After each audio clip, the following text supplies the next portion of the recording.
Hello and welcome to Heavy Metal Rex. My name is Waze, and look, you saw the thumbnail, you know what day it is. I'm gonna be so straight up with you guys right now. I don't know if this is April Fool's prank or not.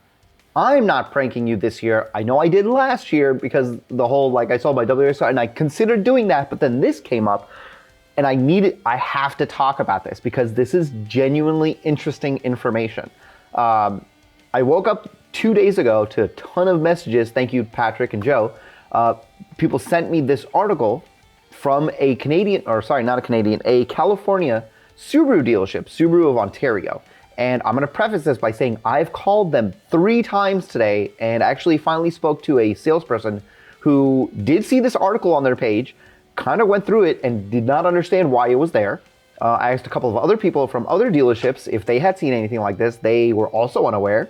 I actually asked my buddy who works pretty closely with Subaru, and he also was like, this doesn't seem right. I mean, it doesn't make any sense why a dealership would know, and he wouldn't. So that was unusual. He did say that there was another car that was possibly coming in 2026, but it wasn't this. However, there's still so much in this article that I wanna show you guys, and I wanna talk you through this. I wanna read through some of these parts, and I wanna share with you because this is kind of crazy, okay? It honestly, I feel like I'm reading a 4chan post right now is what I go. And I get pretty deep when it comes to like the rumor mill for like video games and stuff like that. So for me, I was all over this. I've read this so many times today, and I'm gonna read it to you. This is from Subaru of Ontario on their blog post, which many of their other blog posts are like pretty spot on considering it's stuff that Subaru has talked about. They detail the 2026 WRX and STI. Take for it, just take it how you will.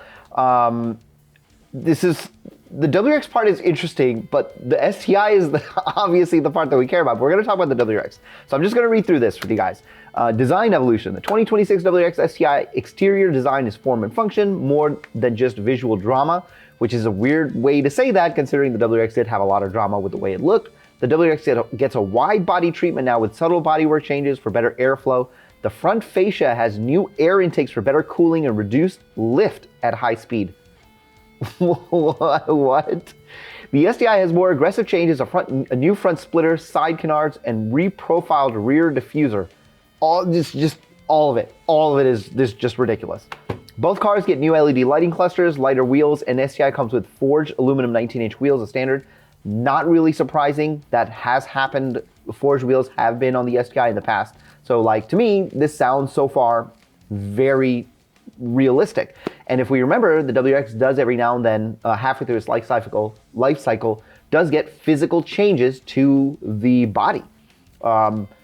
Maybe this is why there's so many reasons why I kind of want to believe this. But more importantly, the powertrain. This is where things go a little wild because you guys know the S210 came out, or it is coming out soon, and they did bump up the power for that in Japan to 295 horsepower. I think 295 or 296, somewhere around, basically 300. Let's just call it 300.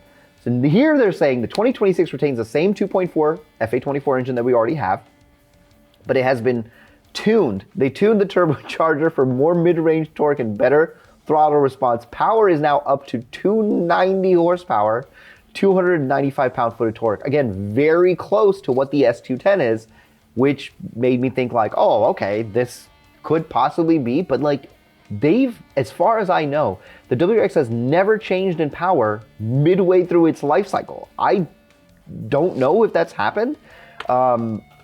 It's very interesting.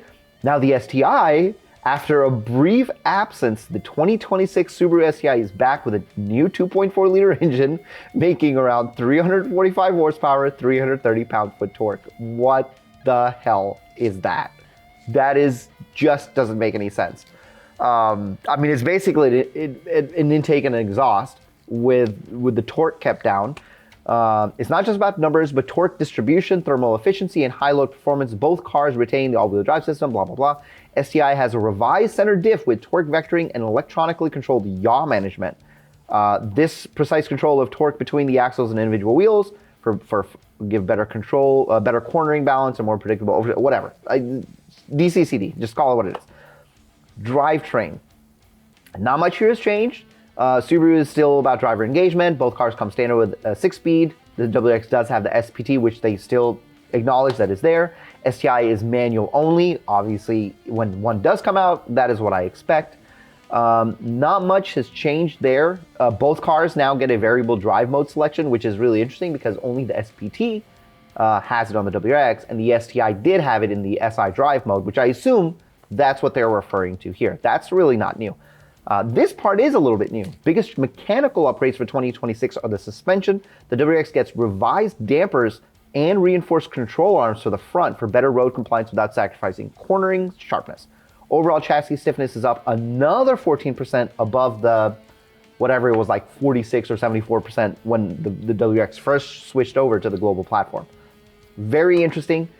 STI has adaptive dampers with real-time load monitoring, so the suspension can respond dynamically to road and cornering forces. New dampers developed with motorsport input offer multiple damping profiles for road, sport, and track. I assume, again, this to me sounds a lot like the electronic control dampers where you can adjust how you want it that the GT and some of these other cars already come with. Not that surprising. Brakes for the STI are upgraded. Both cars have larger discs, but the STI gets the 6-piston Brembos, which that's kind of how it's always been. That's not really surprising. The whole thing with the fascia changing up front, they say that does have new brake cooling duct system integrated into the front bumper, which it's possible. The interior, both the WRX and the STI are supposed to have better interiors. They both come with the 11.6-inch tablet style dash that we've already seen. What's really interesting here is both of them get STI, or sorry, both of them get like Apple CarPlay and all that stuff. But this is where things get a little off the rails for me because I know what a Subaru comes with these days, and it's not great. The dash is simple 11.6-inch vertically oriented screen that integrates climate, infotainment, and vehicle settings. Okay, that's fine. Both cars have sports seats and better lateral support. Okay, whatever. STI has driver-specific cockpit layout with customizable digital instrument dash that shows performance metrics such as lap timers, boost controller, G-force tracking, real-time all-wheel drive, whatever. That exists already in the BRZ. The GR86 and BRZ does have a digital dash, and I don't know if it has lap timers, but it most definitely does have like the G-force thingy or whatever. But I mean, boost pressure, I mean, all of them come with that. So that's interesting. Aluminum pedals, red stitching, carbon look, interior trim, subtlety, hint at the car's performance. All of the 2025s that I've seen so far, the interiors do have red stitching. From premium and up, it seems like all of them now come with the red logo up front that says WRX and the red stitching inside. So again, maybe kind of like already happening and plausible. Technology driver assistance, of course, SPT was originally the only version that came with the eyesight system, and then eventually the TR came out and the manual had it. Now all of the cars, all of the WRXs have it. They're basically saying that they're going to continue to doing that, where all of the WRX, the whole line is going to have the eyesight system. Something new that they're mentioning is the cruise control won't turn off if you change gears, which is really interesting, but not something that we particularly care about. You know, and then comes down to the ending, which is Subaru's trying to be competitive with everybody else, with everybody running out, you know, like giving away their manual cars or giving away everybody going hybrid and all that. They're trying to make a road car. This whole article, I'm going to put in the comment section. You definitely go read it. I don't know what to think of this. Yes, it comes at such a weird time, but if I go back and look at every time Subaru has posted proper news, the new WRX coming out, the absolute unfortunate gutting of the STI also came out mid-March. And I actually talked about this before.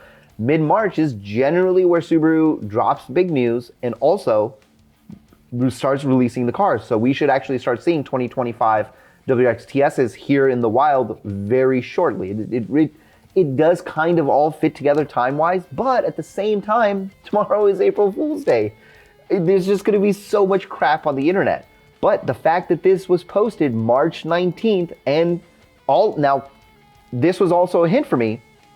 Subaru of Ontario staff wrote this. Okay, well, when I called up there and tried to find out who the hell is the staff that wrote this, Nobody could tell me. But then when I go back and look at some of their other blog posts, it's like similar blog posts that are on other dealership blogs as well. So it's not like all of it is just unhinged crap that they've written. It's stuff that I don't know where they get it from. And maybe if any of you guys work at a dealership or work at a Subaru dealership, where do you get this information from? Let's say not just this article, but any of the blog posts that get posted.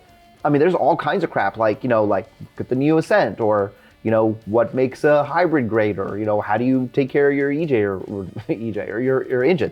There's all kinds of stuff that gets posted there, but like who makes the determination where it comes from and how it gets posted is what I want to know. And this one, again, I'm not saying that this is true. And I'm also not saying that I wholeheartedly believe this, because I've got a bunch of people telling me otherwise.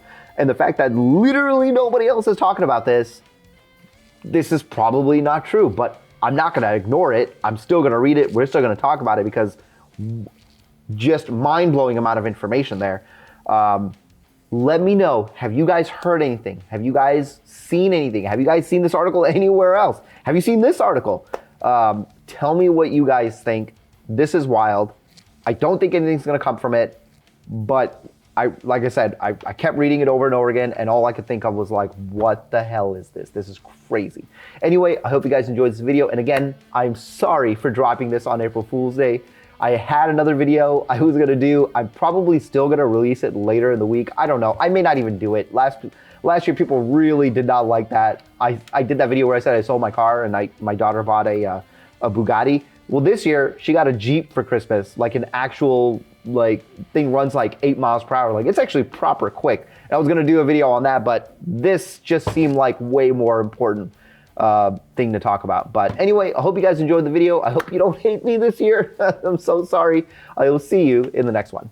Before you go, if you like this video or any of my other content, consider subscribing or picking up a YouTube membership from the membership section. Also, you guys know I work at Ecotech here in St. Louis. We do all kinds of repairs and maintenance and performance work, and we also have access to parts, whether you're looking for Perrin, AMS, Cobb, Mishimoto, Grimspeed. I can definitely help you guys. Also, if you're looking for a place to get a dyno tune or a pro tune, you can actually come here to St. Louis, because we've got a dyno here. Adam, our in-house tuner, tunes here, and also Graham does remote tuning here as well. So let me know how I can help you. You can either email me at heavymetalrex@gmail.com or just message me on Instagram.